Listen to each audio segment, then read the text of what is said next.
শীত এলে সাধারণত ডেঙ্গু সংক্রমণ কমে আসে, তবে এবছর এমনটি হচ্ছে না বলে আশঙ্কা করছেন কীটতত্ত্ববিদরা। তারা জোর দিচ্ছেন মশা নিয়ন্ত্রণে সমন্বিত উদ্যোগের উপর। এ নিয়ে বিস্তারিত থাকছে ডেস্ক রিপোর্টে। দেশ জুড়েই শীত নেমেছে, এর সঙ্গে সঙ্গে পড়েছে কুয়াশা। কোথাও কোথাও তাপমাত্রা 13 ডিগ্রির নিচে নেমে গেছে। এডিস মশার বংশবিস্তারের জন্য 25 ডিগ্রির বেশি তাপমাত্রা উপযুক্ত। ফলে শীতের এই সময়েও এডিস মশার বিস্তার হওয়ার কথা নয়। এরপরও ডেঙ্গুর প্রকোপ থেমে নেই।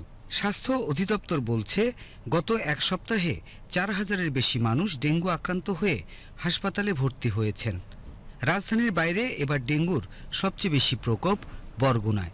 এখন কিছুটা কমলেও জেলার বিভিন্ন হাসপাতালে 39 জন চিকিৎসা নিচ্ছেন। অনেক জেলাতেই এমন পরিস্থিতি। স্বাস্থ্য অধিদপ্তরের পক্ষ থেকে জানানো হয়েছে, এবারে ডেঙ্গু আক্রান্তদের 3 ভাগের 2 ভাগই রাজধানীর বাইরে। কীটতত্ত্ববিদরা বলছেন, ডিসেম্বরে ডেঙ্গুর প্রকোপ আরও বাড়বে। অন্যান্য বছর শীতকালে ডেঙ্গু আক্রান্ত কম হলেও এবছর তা হবে না। এই ঢেউ আগামী বছরের জানুয়ারি পর্যন্ত চলবে, এরপর হয়তো কমতে থাকবে। ডিসেম্বরেও এবছর বাংলাদেশে প্রচুর মানুষ ডেঙ্গুতে আক্রান্ত হওয়ার একটি ঝুঁকি আছে।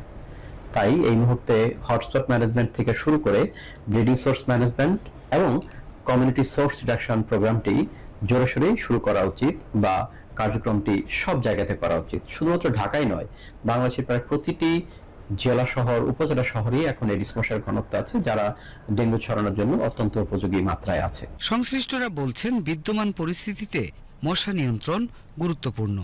রাজধানী ও গ্রামের মধ্যে মশার প্রজননে পার্থক্য রয়েছে, এর জন্য আলাদাভাবে কাজ করতে হবে। চলতি বছর এখন পর্যন্ত ডেঙ্গুতে 377 জনের মৃত্যু হয়েছে। এর মধ্যে নভেম্বর মাসের সর্বোচ্চ মৃত্যু ও শনাক্ত হয়েছে।